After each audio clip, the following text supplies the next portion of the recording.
여러분 안녕하십니까? AI 앵커 박희붕입니다. 주간 종합 뉴스 시작하겠습니다. 첫 소식입니다. 미국 트럼프 2기 행정부의 관세 위협으로 글로벌 경제의 불확실성이 커지고 있는 가운데 한국의 지정학적 이점 때문에 해양조선 산업에는 기회가 될 것이란 전망인데요. 글로벌 허브 도시 조성을 추진 중인 부산시가 해양조선 산업 제도약을 위한 대응 전략을 짚어보는 시간을 마련했습니다. 김윤정 기자입니다. K조선 방위 산업의 훈풍을 타고 국내 대형 조선사들이 부산의 선박 설계와 연구개발 시설을 잇따라 마련하고 있습니다. 그야말로 부산이 해양 조선 산업 제도약 기회를 맞고 있습니다. 부산이 그런 이 조선업 전체의 이 지식 생산 기능 또 서비스 기능을 제대로 할 수 있게 된다면 이곳에 새로운 고부가 가치 생태 환경이 만들어질 것이라고 생각을 합니다. 부산시와 부산상위, 시의회 등 지역 관계기관이 글로벌 허브 도시 포럼을 통해 해양 조선 산업 경쟁력 강화를 위한 방안을 제시했습니다. 글로벌 허브 도시로 나아가는 데 있어서 정말 그 해양 중심 도시로서의 부산의 위용을 살리는 데도 대단히 중요하다고 생각을 합니다. 임기택 국제해사기구 명예사무총장은 기후변화로 해빙이 녹으면 북극 항로의 가능성이 부각되고 있다고 강조했습니다. 북극해를 지나 유럽 대륙과 아시아, 아메리카 대륙을 연결하는 북극 항로 활성화에 주목할 수밖에 없다며 부산은 북극 항로 관문 도시로 역할이 중요하다고 덧붙였습니다. 부산항이 마지막 거점 항의 위치를 갖고 있습니다. 그래서 부산항이 이 북극항해 시대에 어떤 소위 그 역할, 기여를 하고 혜택을 받느냐도 검토. 글로벌 허브 도시 조성을 추진 중인 부산시가 2월 초 북극 항로 개척 TF를 가동하고 정책 방향을 정한 것도 이런 맥락입니다. 우리가 부산을 더 도약하기 위해서는 해운 항만이 앞장서지 않으면 부산을 빛나고 강나고 신명나게 할 길이 없습니다. 이날 포럼에서도 현실성 있게 전략을 수립해야 할 때라고 강조했습니다. BTV 뉴스 김윤정입니다. 북구는 더 안전한 출산과 부담 없는 육아를 위해 올해 지원을 더욱 강화합니다. 각종 검사 비용을 비롯해 건강관리, 산후조리 비용도 확대하기로 했습니다. 장동원 기자입니다. 북구는 더욱 안전하게 임신하고 출산할 수 있도록 각종 검사 비용을 지원해 왔습니다. 난소 기능 검사와 초음파, 정액 검사 비용 등입니다. 결혼을 하지 않았거나 자녀가 있는 경우에도 생애 한 차례 지원하고 있습니다. 올해부터는 지원 횟수를 늘립니다. 주기별 한 차례씩 모두 3번까지 지원하고 남성에게는 5만 원, 여성에게는 13만 원을 지급합니다. 불임이 우려되는 경우에는 정자 또는 난자 냉동과 초기 보관 비용을 올해부터 지원합니다. 임신을 잘 할 수 있는 환경을 만들어드리고 지원을 해드리면서 출산율을 높이고 또 초기에 이런 검사를 진행함으로써 몰라서 하지 못했던 경우나 또 비용적으로 많은 부담이 될 수 있으니까 저희가 이렇게 지원을 해드리는. 또 출산 가정에는 출생아 1명당 최대 100만 원의 산후조리비를 지원하고 산후도우미가 가족인 경우에도 건강관리 서비스 지원이 가능하도록 했습니다. 한편 북구는 최근 각 가정의 육아 부담을 줄이기 위해 화명동에 이어 덕천동에 키즈마켓 2호점을 열었습니다. BTV 뉴스 장동원입니다. 고향사랑기부제가 도입된 지 올해로 3년 차를 맞았습니다. 지난 2년간 남부의 모인 누적 기부액은 2억 4천만 원으로 부산 16개 구군에서 두 번째로 큰 규모인데요. 남구는 남구도서관 장기 휴관에 따라 1호 기부금 사업으로 주민들의 단절 없는 독서 환경 조성에 나서기로 했습니다. 박지안 기자입니다. 남구는 고향사랑기부제 1호 기부금 사업으로 1억 800만 원을 투입해 팝업 도서관과 야외 도서관 조성에 나섭니다. 남구도서관이 리모델링에 들어가면서 올 한 해 문을 닫기 때문입니다. 고향사랑기부제는 개인이 주소지를 제외한 지방자치단체에 연간 2천만 원까지 기부할 수 있는 제도입니다. 시행 2년 차인 지난해 전국 243개 지자체의 모금 실적은 879억 원으로 첫 해와 비교해 35% 늘어났습니다. 특히 비수도권과 인구 감소 지역의 모금 실적이 더 높게 나타나 열악한 지방 재정에 보탬이 되고 있는 것으로도 확인됐습니다. 남구민에게 행복을 주는 사업이면 어느 사업이나 가능한데 저희들이 최대한 최대 효과를 낼 수 있는 사업을 구성하고자 기부선정위원회를 구성해서 사업을 이제 선정하고자 하고 이제 이 사업을 첫 해로 계기로 해서 다양한 사업을 기획하고자 노력하고 있습니다. 남구는 올해 모금 목표액을 1억 2천만 원으로 정하고 새로운 답례품 발굴을 위한 공모와 추가 경품 제공 등 이벤트도 펼칠 예정입니다. BTV 뉴스 박재환입니다. 사하구 감천 문화마을에 관광객들이 몰리며 조형물도 몸살을 앓고 있다는 소식 전해드렸는데요. 조형물뿐만 아니라 마을에 살고 있는 주민들도 불편이 이만저만이 아니라고 합니다. 이에 사하구가 주민들과 관광객들이 공생할 수 있는 방안 찾기에 나섰습니다. 보도에 김석진 기자입니다. 사하구 감천문화마을을 찾은 관광객은 지난 한 해만 287만 명이 넘습니다. 하루 약 8천 명이 다녀간 셈입니다. 이 중 외국인 관광객은 70% 이상으로 보고 있습니다. 관광객들이 몰리며 마을은 몸살을 앓고 있습니다. 주민들의 사생활이 침해받는 이른바 오버투어리즘 현상입니다. 생각지도 않은 관광객이 거의 이제 포화 상태잖아요. 또 많이 좁은 골목길에 많이 오다 보니까는 이제 주민 사생활에 대해서 좀 불편을 많이 호소를 하고요. 우리는 노선 버스도 하나 없는 동네인데 마을 버스를 주로 이용하잖아요. 그 마을 버스를 이용을 하는데 관광객이 뭐 다 차지하고 있으니까는 노인네들이 앉아서 뭐 우리가 갈 수 있는 데가 충무동이나 자갈치 쪽에 많이 가는데 앉아올 수 있는 그런 것도 안 되고. 이에 지자체가 대안 찾기에 나섰습니다. 우선 관광진흥 조례를 개정해 마을을 특별관리지역으로 지정할 수 있도록 했습니다. 특별관리구역으로 지정되면 관광객들의 방문 시간과 장소를 제한할 수 있습니다. 예를 들어 오후 6시 이후로는 정해진 관광 코스 외에는 출입을 금지하는 식입니다. 또 차량 출입을 통제하고 입장료 징수도 가능해집니다.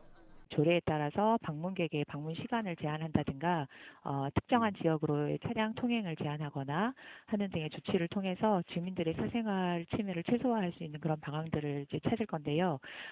그 사이의 주민 공청회 등을 통해서 그 주민들이 원하는 방향도 모색해가지고 반영해가면서 그렇게 주민과 관광객이 공존할 수 있는 방법을 찾아가려고 합니다. 사하구는 특별관리구역 지정을 위한 연구 용역을 입찰 공고하고 오는 9월 지정을 계획하고 있습니다. 한편 감천문화마을이 특별관리지역으로 지정되면 서울 종로구 북촌 한옥마을과 경기도 연천군 한탄강 관광지에 이어 전국 세 번째 사례가 됩니다. BTV 뉴스 김석진입니다. 게임하면 지스타, 지스타하면 부산을 떠올릴 정도로 지스타를 성장시킨 도시가 바로 부산인데요. 국내 최대 규모의 글로벌 게임 전시회인 지스타가 앞으로 4년 동안도 부산에서 계속 열립니다. 김윤정 기자입니다. 굵직한 게임 제작사들이 대거 참여하고 신작 게임까지 체험할 수 있는 지스타. 게임 대결은 물론 게임용 모니터와 휴대용 게임 PC 체험까지 통로까지 대기줄이 길게 늘어설 정도로 국제게임 전시회 지스타에 대한 관심은 매우 높았습니다. 매년 수능일 이후에 열려 학생들까지 대거 몰리면서 행사장은 그야말로 북새통을 이뤘습니다. 한국게임산업협회가 주관한 지스타는 2005년 경기도에서 개최된 이후 2009년부터 16년 동안 줄곧 부산에서 열렸습니다. 앞으로 4년 동안도 계속 부산에서 열립니다. 부산시의 재정적인 지원, 또 부산시가 또 여러 가지 시설 면에서 여러 가지 지원을 하고 있기 때문에 그런 면이 아주 돋보였던 것으로 판단되고요. 그 외에 교통이라든지 숙박시설, 또 관람객들이 오셨을 때 여러 가지 편의적으로 즐기실 수 있는 여러 가지 관광시설이라든지 이런 부분에서 가장 높은 평가를 받은 것 같습니다. 지난해에는 44개국 1,370개가 넘는 업체가 참여해 역대급으로 차려진 부수만 3,300여 개가 넘었습니다. 지스타는 부산 게임 산업 성장의 발판이기도 했습니다. 실제로 지스타와 함께 부산의 게임 산업이 계속 성장을 해왔고 지스타로 인해서 부산의 게임 산업이 굉장히 커왔고 이제는 글로벌 수준으로 도약하기 시작했다고 봅니다. 실제 2009년 24개사에 불과했던 게임 기업은 133개사로 늘었고 종사자 수는 6.1배, 129억 원이었던 연 매출액은 1,700억 원대 이상으로 껑충 뛰었습니다. 지스타 개최지는 부산 경제에 미치는 영향도 컸습니다. 2014년 1,000억 원대를 돌파했던 경제적 파급 효과는 3,000억 원대로 올라섰고 3천여 명이 넘는 고용 유발 효과까지 지역 경제에 활력을 불어넣었습니다. 부산시는 지스타 지속 개최를 통해 지스타를 세계 최고의 게임 전시회로 키워나갈 계획입니다. 연구 개최 또 기반을 마련하는 중요한 계기가 되었던 것 같습니다. 그래서 그 부분에서도 같이 이 게임 산업 관련 종사자들과 함께 협의를 해 나간다면 충분히 연구 개최에 기회를 잡을 수 있을 것 같습니다. 올해 지스타는 11월 13일부터 나흘 동안 백스코에서 열립니다. BTV 뉴스 김윤정입니다.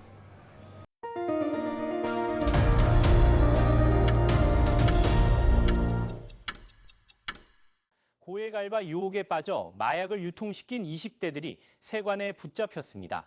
이들은 12만 명분 마약을 국지 우편으로 들여와 던지기 수법으로 전국에 유통시켰습니다. 장동원 기자입니다. 세관 조사관들이 20대 여성 A씨 집을 수색합니다. 흰 가루들을 발견하고 판독기에 넣자 마약 양성 반응이 나옵니다.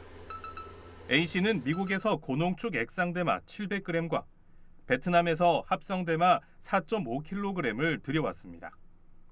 지난해 5월 국제 우편을 통해 미국에서 다시 액상대마를 들여오다 인천공항 세관에 적발됐습니다. 보내기도 수월하고 받기도 수월한 거죠. 그냥 택배처럼 시키기만 하면은 이게 물동량이 움직이는 거니까 한두 번은 나가더라도 결국에는 저희가 다 데이터 쌓여 있으니까 언제 근거가 되더라도 저희가 적발을 해낼 수 있다 이렇게 보시면 됩니다. A씨는 시중에서 구하기 쉬운 소스병, 샴푸통 등의 마약을 소분해 담았고 이를 20대 남성 B씨가 전국을 돌며 이른바 던지기 수법으로 유통시켰습니다. 세관은 또 합성대마 1.2kg이 동구 한 아파트에 배달돼 있는 것을 확인하고 이를 압수했습니다. 이들이 유통시킨 마약은 7.1kg, 약 11만 명이 동시에 투약할 수 있는 양입니다.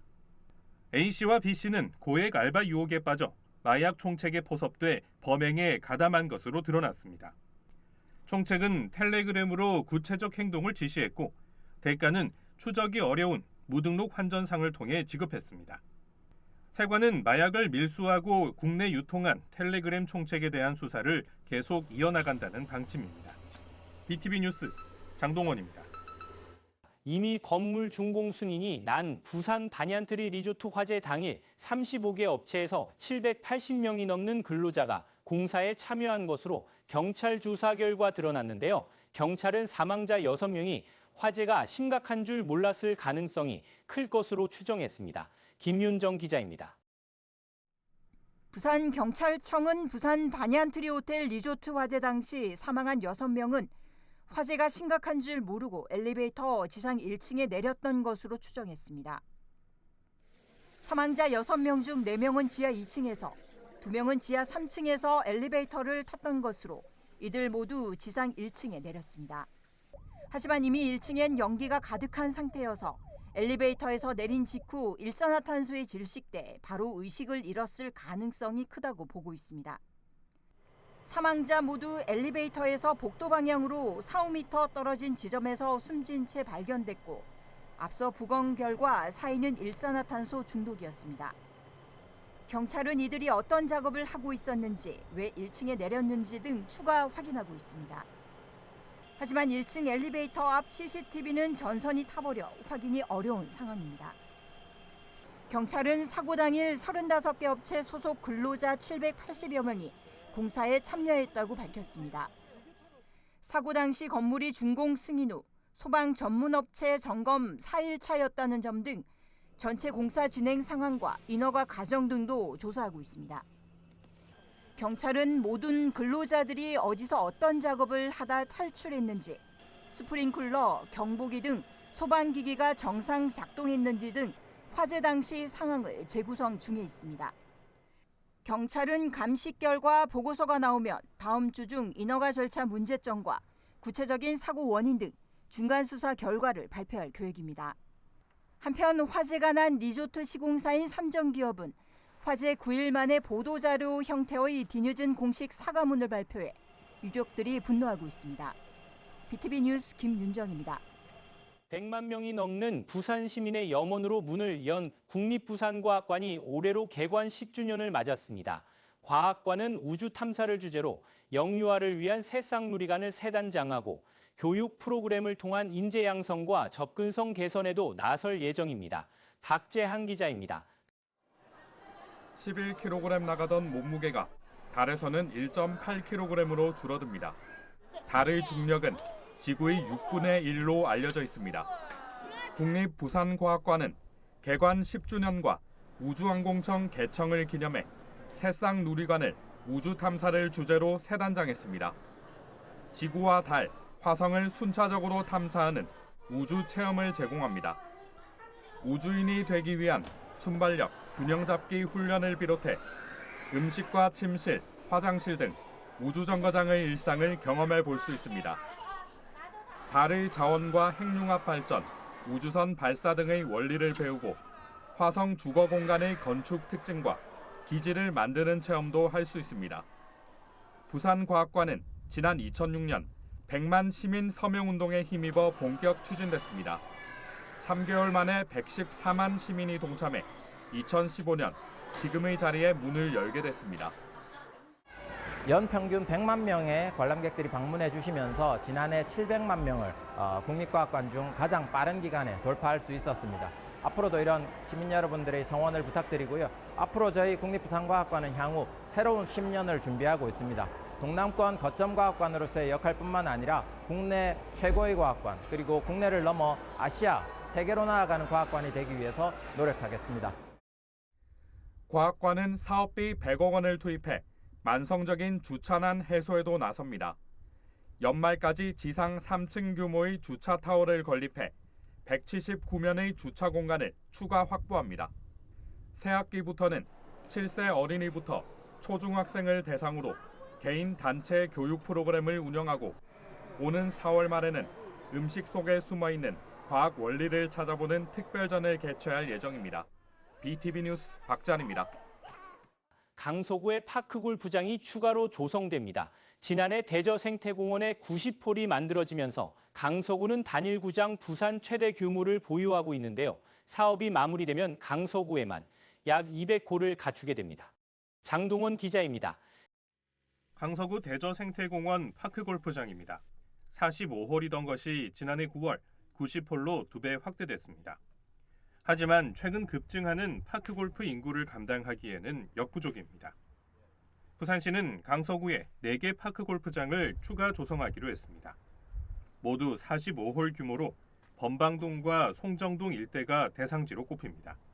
이용객들은 구장이 더 늘어나는 것을 반기면서도 주차장 확보와 체계적인 구장 관리를 요구하고 있습니다. 도로에다가 차를 쫙 대가지고 주차 딱지를 전부 다 끊기는 경우가 있고, 주차장이 최고로 필요하고, 그 다음에 관리인이 필요하고, 주차 관리하고 구장 관리하고. 현재 강서구에는 대저생태공원 90홀 외에도 신호동 2곳과 범방동 1곳, 3곳에 모두 45홀을 갖추고 있습니다. 대저생태공원 구장에 18홀이 더 늘어날 계획이어서 이번 추가 조성 사업이 마무리되면 강서구 파크골프장은 198홀로 부산 최대 규모가 됩니다. 부산시는 28억 원을 투입해 내년 강서구 4개 구장 조성을 마치는 한편 2030년까지 부산 전역에 파크골프장 500홀을 추가 조성할 계획입니다. BTV 뉴스 장동원입니다. 지난해 우리나라 반려동물 양육 인구가 5천만 명을 넘어서면서 반려동물을 가족 구성원으로 여기는 등 인식도 달라지고 있는데요. 이에 발맞춰 지자체에서도 반려동물 진료비와 장례비를 지원하기로 해 눈길을 끌고 있습니다. 박재한 기자입니다. 수영구는 오는 3월부터 사회적 약자를 대상으로 반려동물 진료비와 장례비를 지원합니다. 현행법상 반려동물이 사망하면 종량제 쓰레기 봉투에 담아 처리하거나 의료 폐기물과 함께 소각해야 하는데 동물을 함부로 매장하는 행위는 불법입니다. 수영구에 등록된 동물은 모두 12,700여 마리로 반려동물 인구는 9,600여 명으로 집계됐습니다. 수영구 의회는 지난해 사회적 약자 반려동물 지원 조례를 제정해 법적 근거를 마련했습니다. 대상은 기초생활수급자나 차상위 계층, 한부모 가족, 중증 장애인으로 수영구 전체 주민의 10%에 해당합니다. 장례비는 1인당 한 번, 한 마리만 지원받을 수 있고 허가받은 동물 장묘업체 이용 시 최대 20만 원까지, 진료비는 최대 15만 원까지 지원받을 수 있습니다. 1인 가구도 많이 늘어나는 추세고 그중에 또 초고령화 사회로 접어들면서 어르신들도 혼자 사시는 분들이 또 많이 늘어나다 보니까 반려동물을 키우다가 수명이 닿았을 때 사망을 했을 때 조금 그냥 종량제 봉투에 버리기도 참 마음이 아프고 또 그렇다고 해서 뭐 산에 가서 매장하기는 환경 오염도 되고 하니까 뭐 이렇게 제한을 해서라도 장례비를 지원은 하자 하는 차원에서 조례를 만들었습니다. 지난해 기준 수영구청에 신고된 연간 반려동물 사망 신고 수는 모두 130건입니다. 현재 부산에서 취약계층을 대상으로 반려동물 장례비 지원 조례가 제정된 기초지자체는 수영구와 중구, 해운대구 등 모두 3곳입니다. BTV 뉴스 박찬입니다.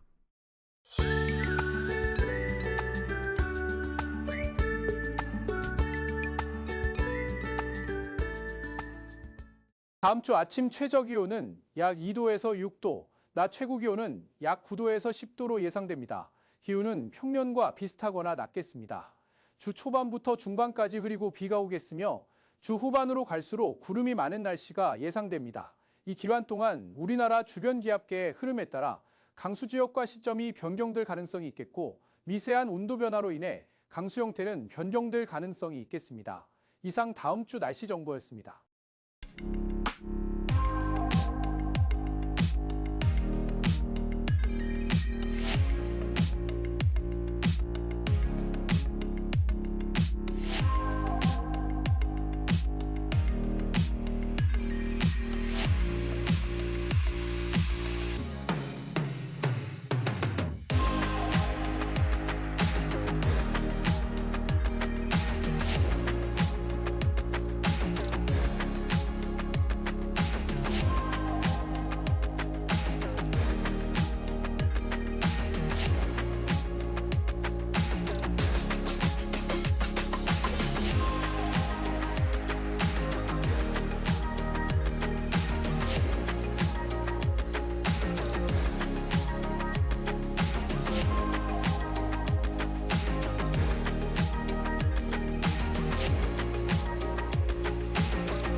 이상으로 주간 종합 뉴스를 마칩니다. 시청해주신 여러분 고맙습니다.